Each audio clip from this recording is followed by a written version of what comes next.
what's going on with the Secret Service. It now turns out, yesterday we talked about how the fence jumper, who had supposedly, according to reports last week, had made it only into the front door or up to the front door of the White House, had actually made it through multiple rooms in the White House, passing staircases that go to the upper level of the White House, and wasn't subdued until he basically made it around the other side of the White House.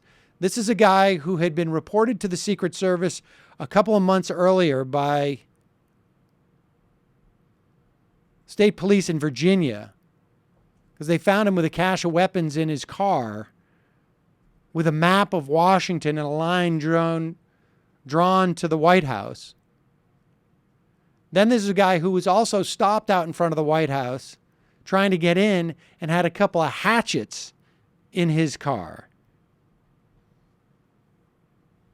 Well, it turns out now that this guy was actually stopped by an off-duty Secret Service member who just happened to be in the White House at the time.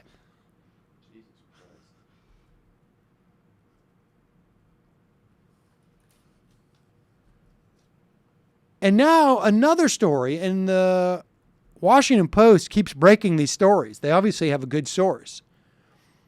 This is also following the story of the rifle attack on the White House that took place in 2011 that the Secret Service was not even aware of for 4 days until a woman who cleans, apparently, the White House grounds found shards of glass and cement that had fallen off the White House exterior wall because of the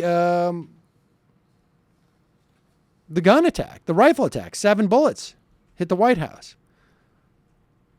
Well, now apparently it's revealed that a security contractor with a gun and 3 convictions for assault and battery was allowed on an elevator with President Obama during his September 16th trip to Atlanta. This was when he went to the CDC to talk about U.S. response to the Ebola crisis.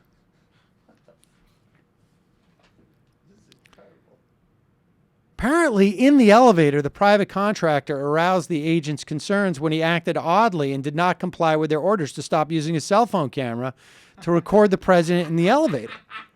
This is unbelievable.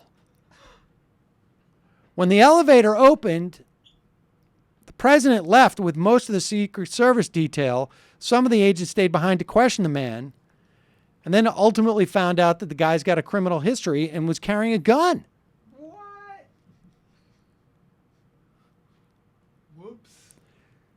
Secret Service is supposed to screen for people with weapons or criminal histories out of arm's reach of the president. But somehow they just missed this guy.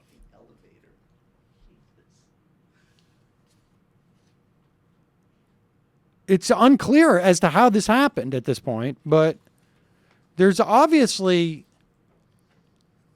a real problem here.